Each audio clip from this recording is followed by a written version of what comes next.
Amazon swords, rummy nose tetras, ember tetras, rainbow snakeheads. If you look up all four of these scientific names of these fish in the one plant, they all contain the word Bleheri. These three fish in one plant are named after Heiko Bleher. Our man Heiko passed away last week. I don't know the details of it, but I do know this. On a personal level, this kind of impacted me more than I thought it would. As a kid, I used to read the Tropical Fish Hobbyist magazine, and there was always articles either written by him or about his adventures. And I got to meet him at the early aquatic experience up in Chicago. I think 3 years in a row, we kind of hung out at that, had a little German thing going on. He was from Germany. This man passed away, was a legacy of people who went out into the wild and collected fish and plants. I'm out there in the wild collecting stuff. And he had a flair about it too. Anyone that met him would say every plant that he saw was super rare. Every fish that he saw was the rarest thing ever. The places in the jungle he went, he had this bravado about the way he told about these places. He was just an awesome dude. He wore a cowboy hat half the time when I saw him and had some crazy outfit on. There's pictures of him holding up Ultim Angels all over the place. And so for me, in this video you're about to watch, you can see that I'm like fanboying this guy because I'm super excited to be standing in his presence, knowing that he's gone on all these crazy trips, collected all these wild fish in the wild, and just the cool life that he lived. And now that he's gone, a big regret of mine is that I was invited to go to Indonesia with him and New Guinea, and I never went on that trip. I had young kids, I didn't go, and now he's no longer around. So rest in peace, Heiko. Thank you for all your tremendous contributions to this great hobby, and I want you guys to watch my face and expression when you watch this video, taken over 10 years ago when I interviewed him at the Aquatic Experience. We miss you, man. The hobby loves you. What's up, Fishtank people? FishtankTV.com. Dustin's Fish Tanks, bringing it to you with an exciting special guest here. I have one of probably the most renowned, world-renowned freshwater aquarium fish collectors that collected the most fish of anyone that I've ever known. So I'm sitting here with Mr. Heiko Bleher. Say hello, Heiko. Hi. That's it, man of short words. Heiko has collected over 6,000 aquarium species. Was it your mother who was the Amazon sword, the Econodorus Bleheri is named after? After my mother. I found it, but it's named after my mother. Okay, so there's a number of species that he has found. He has traveled all over the world. 6,000 is the rough number we're going to put on your collection. But you say it might be more than that? Yes, I'm adding up every day because this year again I have done more than 10 expeditions and there are 2 more to come. So in every expedition I really find something new because I go to remote places where no one else in the world goes. That's for sure, and I'm adding up this list all the time, and soon it will be on my website, yes. And from 217 countries. How many, of the 365 days in a year, how many days a year do you spend collecting, would you say? Half? No, about 9 months. About 9 months? 12, oh, yeah. 9 months, okay.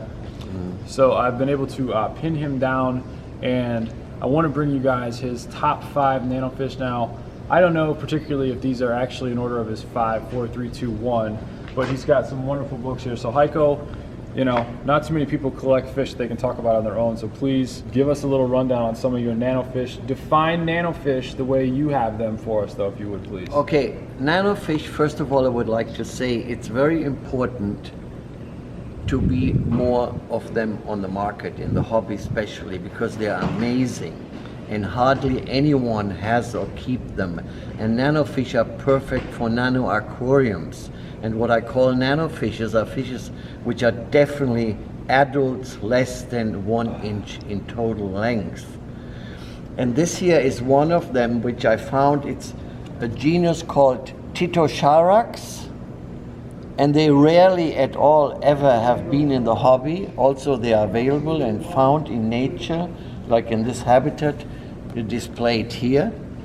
And they this is in exactly at the border between Colombia and Brazil, in the still Amazon basin, so Amazon area. What river off of that? Do you recall? This is called the Rio Preto on the Brazilian side, and it's called Calderon on the Colombian side. This is where this species I found, and still not described. These are all primarily from the Amazon basin, which I have been to a small portion of, but obviously not as much as I'll Yeah. take this one from you. This- So he does have other nanos, but this just happens to be in his publication. This is so- another one. This is unfortunately not in full color here, Yeah, go ahead. but this one is also a paracoid. That means a tetra, and it's from the genus Elachocharax. Okay. There are 4 species in this genus described. To my knowledge, none of them has ever been in the hobby.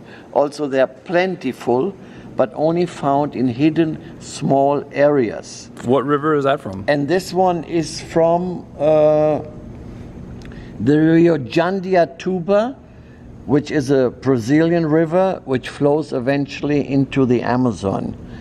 It's a right-hand Amazon tributary. Okay. But this genus is also found in other Amazon basin areas, even in the Orinoco. It's a fantastic fish for any nano aquarium, and especially the biology of these fishes are so fascinating. But you couldn't get that out of Brazil, though, but you could get it out of other rivers. That Or are you coming can out. also get it out of Brazil. Well, in Brazil probably it's more difficult because they have restrictions to a number of species. No? Okay. The other way around. Huh? So in my biotope book, you will also find some of the nano fishes, and I will just mention 3 others.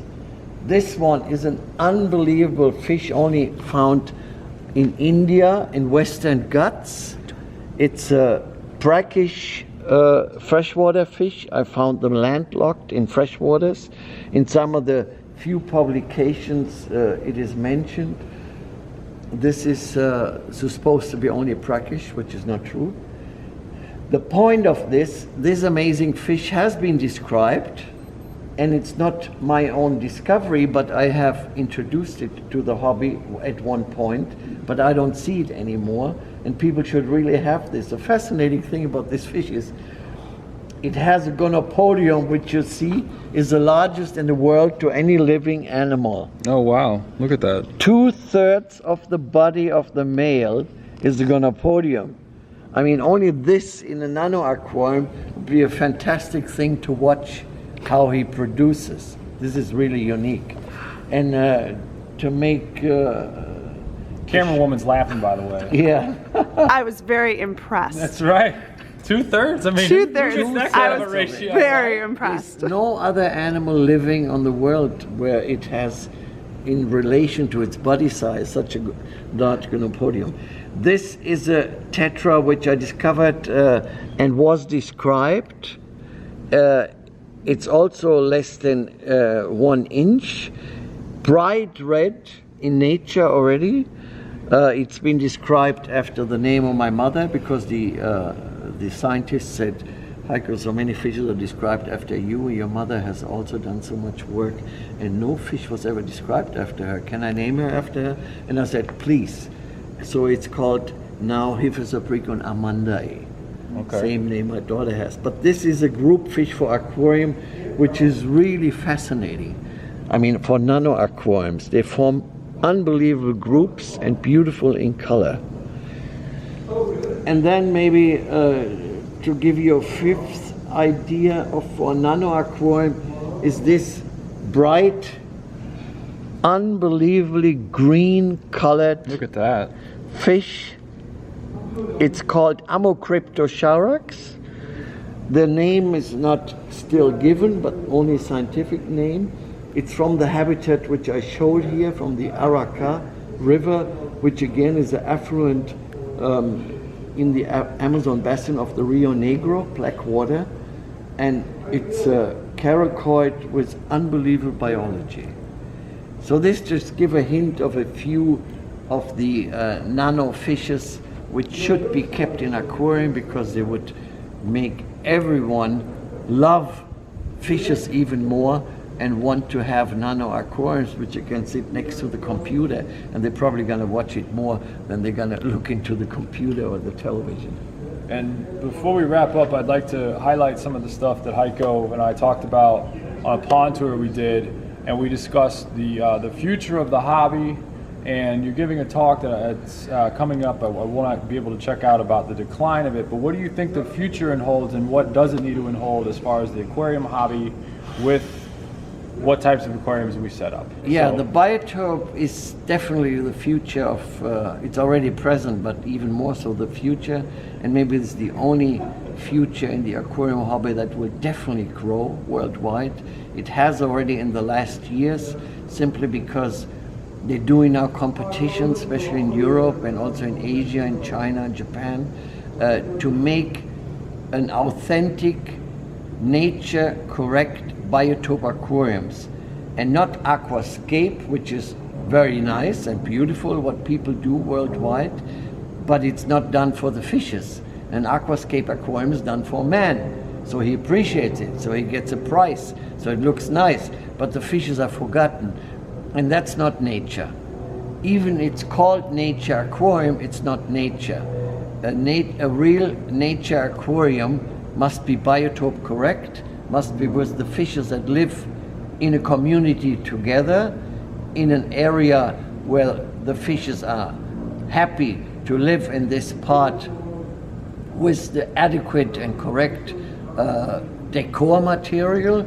I mean, that's mean the plants, the rocks, the sand, the driftwood, whatever their habitat in real nature is. And this is why I did this book, where you already have more than 500 biotopes described in detail from 5 continents, which no one in history has ever done.